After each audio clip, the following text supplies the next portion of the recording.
Կամ շատ կարևոր կետ ես հնարավորինս կարճ կլինեմ։ Կետ համար 1. Չեն լինում ժողովրդավար երկրներ, որոնցում 50-ից ավել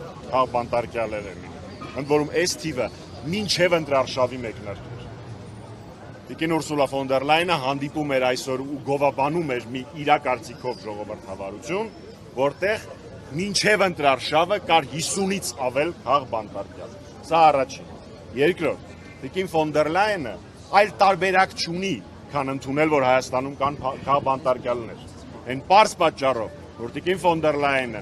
ներկայացված է ԵԺԿ-ի կողմից, Եվրոպայի ժողովրդական կուսակցության կողմից։ Իսկ Եվրոպայի ժողովրդական կուսակցությունը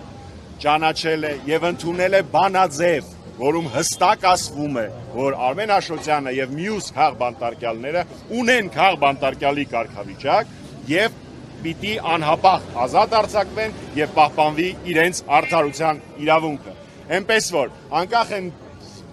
երկերից, որ այսօր կերկվեն այս շենքում կամ որևէ այլ ասուլիսների ժամանակ, Եվրոպայի իշխող կուսակցություն ԵԺԿ-ն ընդունել եւ պաշտոնապես բանաձևով ճանաչել է, որ Հայաստանում կան քաղբանտարկյալներ։ Իսկ ամենաաբսուրդը կայանում է նրանում, որ Փաշինյանն ու իր ԿՊ-ն հիմա ամեն ինչ անում են ստով ղրթով, որ դառնան ԵԺԿ-ի անդամ։ Այսինքն Փաշինյանը հիմա անում է ամեն ինչ, որպեսզի դառնա մի կառույցի անդամ, որը ընդունում է, որ Հայաստանում կան քաղբանտարկյալներ։ Այն ինչ արվում է Հայաստանի հանդեպ, որևէ առնչություն չունի ժողովրդավարության հետ, որևէ առնչություն չունի մարդու իրավունքների հետ եւ բացառապես ծառայում է աշխարհաքաղաքական Հայաստանի շահերի հետ կապ չունեցող շահերի սպասարկմանը։ Ահա այն է, թե ինչ է անում Փաշինյանը Հայաստանի հետ։ Հայաստանը դարձնում է աշխարհաքաղաքական խաղերի, բախումների հատերաբեմ արենա։ Սա որևէ լավ արդյունքի բերել չի կարող եւ աշխարհում չկա մի երկիր, պատմության մեջ չի եղել մի երկիր, որը որոշի իրեն, իր տարածքը, իր շահերը դարձնել աշխարհաքաղաքական բախումների, աշխարհաքաղաքական շահերի բախման կիզակետ ու դրանից շահած լինի։ Օրինակները շատ են։ Ֆոն դեր Լայնը ասել է, որ եկել է այստեղ ասելու, որ հույսը դնեն իրենց վրա։ Ձեզ ինչ մեսիջ է սա եւ ինչ հետևանքներ ժողովրդավարության։ Այս մեսիջը շատ անգամներ է տրվել այս ժամանակահատվածի ընթացքում, բայց ամենացայտունը այս տարվա հունվար-փետրվար ամիսներին տրվեց, երբ ԵՄ-ն պաշտոնապես Փաշինյանին ասեց. «Արա ինչ ուզում ես, մենք դրա համար քեզ նույնիսկ փող կտանք»։ Խոսքը գնում է այսպես կոչված արտաքին ներազդեցության եւ այլնի հետ կապված։ Դրա հաջորդ արարը մենք տեսնում ենք հիմա իմ շուտով նախկին աշխատավայր ազգային ժողովում, որտեղ Հայաստանի Հանրապետության քաղաքացիների մի շոշափելի հատվածի ուղղակի զրկում են ընտրության իրավունքից։ Ուղղակի զրկում են Հայաստանի Հանրապետության ապագան որոշելու իրավունքից։ Առանց որևէ հիմք։ Եվրոպական տարբեր կառույցներում պարոն Ալիջանյան, դուք բարձրաձայնել եք քաղբանտարկյալների խնդիրը, հարցը, ինչ ակնկալիքներ ունեք եւ ձեր կարծիքով չգիտի Հայաստանում արդարադատության ոլորտում ինչեր է կատարվում, անտեղյակ է ձեր կարծիքով։ Ես ձեզ երաշխավորում եմ, որ թե տիկին ֆոն դեր Լայնը, թե եվրոպական այլ պաշտոնյաներ, Հայաստանի հարցով զեկուցողներ, բոլորը շատ լավ գիտեն Հայաստանում ինչա տեղի ունենում։ Ա, որովհետև իրենք աչքեր ունեն եւ կարդալ գիտեն։ Բ, որովհետև ես եւ իմ գործընկերները դրա մասին իրենց գրավոր, բանավոր, ելույթներով, բոլոր հնարավոր եւ անհնար միջոցներով տեղեկացրել են։ Այնպես որ չիմանալու մասին խոսք գնալ անգամ չի կարող։ Այստեղ խնդիրը այլ է։ Իրենք փորձում են դրա մասին չխոսել, բայց եթե մենք տեսնենք այն դինամիկան, որը կա, միջազգային կառույցների We Democracy-ից սկսած մինչև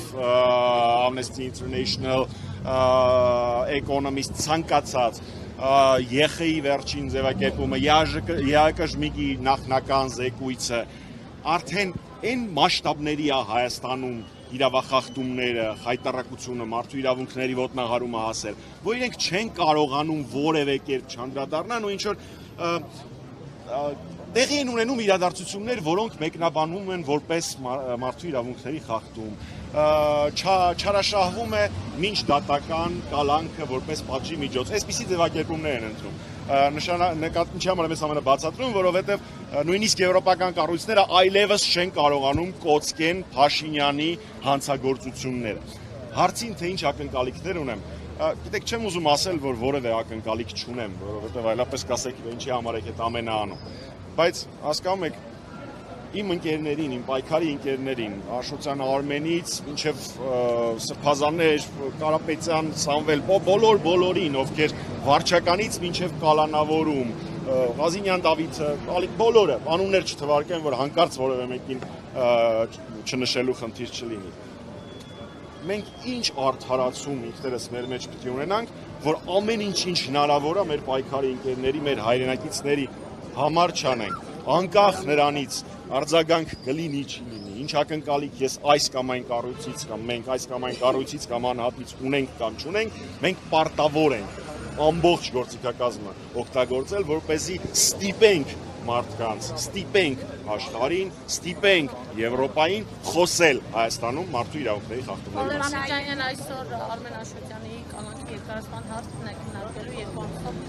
նախագահական մարմինը միջնորդել է երկարաձգել կանոնը, ինչ սպասելիքներ ունեք դատարանից եւ եթե երկարաձգվի արդյոք ազատությունն այս ոչերով կանգնություններով ակցիաները կշարունակվեն։ Ես այո, այսօր 6:30 Արմեն Աշոտյանի կալանքի դատի որոշումն է։ Ակնկալիքներ թե Արմենի դատական գործով, թե մեր մյուս պայքարի ընկերների պարագայում ես եկեք չբարձրաձայնեմ, բայց այն մարդիկ, ովքեր հիմա անազատության մեջ են, Արմենից մինչև Անդրանիկա Թևանյան կարևոր չի։ Իրենք բոլորը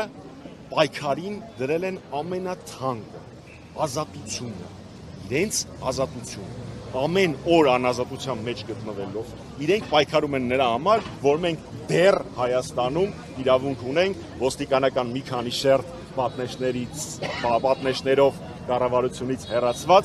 բարձրաձայնել Հայաստանում անարդարությունները։ Եթե իրենք ամեն օր անազատության մեջ պայքարում են, մենք պարտավոր ենք ազատության մեջ գտնվելով մեր բաժին պայքարը վարել։ Ինձ թվում է միասնաբար, ընդ որում այստեղ որևէ քաղաքական տրամաբանություն չկա, այստեղ մի քանի քաղաքական ուժերի ներկայացուցիչներ են, չկա եւ քաղաքացիական հասարակության շնորհակալություն մենու ներկայացուցիչներ, քաղաքաբանտարկյալները իմ ու ձեր չեն լինում։ Քաղաքաբանտարկյալների իրավունքների համար մենք պիտի պայքարենք բոլորս, անկախ նրանից թե այստեղ պատկերված անձինք ազատության մեջ իրար հետ ինչ քաղաքական հակասություններ են ունեցել, իրենցից յուրաքանչյուրի ազատության համար այստեղ հավաքված բոլորը ու հազարավոր այլ քաղաքացիներ պայքարելու են բոլոր օրենքով չարգելված միջոցներով։ Օրերից հետո պարոն Ամիջանյան, ֆոնդերլայնի այցը Հայաստան։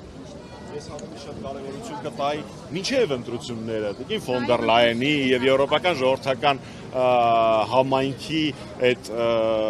քարոզ արշավի մաս կազմող միջոցառմանը, որի վերաբերյալ թե հանրապետական եւ թե մի շարք այլ կուսակցություններ ակցիաներ էին իրականացրել, սա ընդհանրապես մենք ցես ձևակերպեմ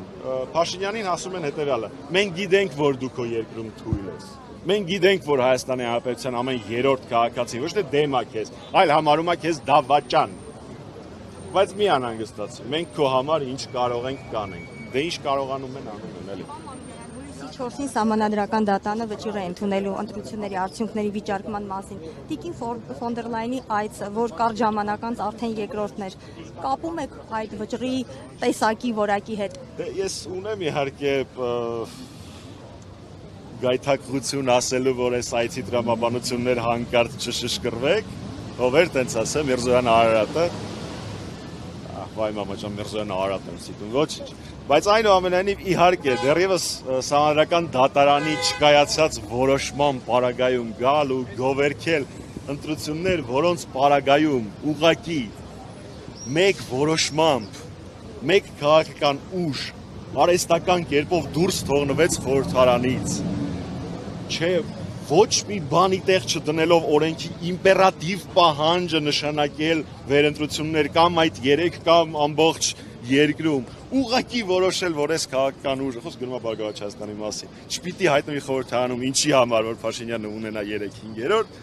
դե էլ ինչ ժողովրդավարության մասին կարող է խոսքը գնալ։ Ես զարմանում եմ, որ նման բաներ ասող պաշտոնյաների քիթը այդ բաները ասելուց չի երկարում, որովհետև այդ բոյի սուտ ասելուն էլ ձև կա, էլի։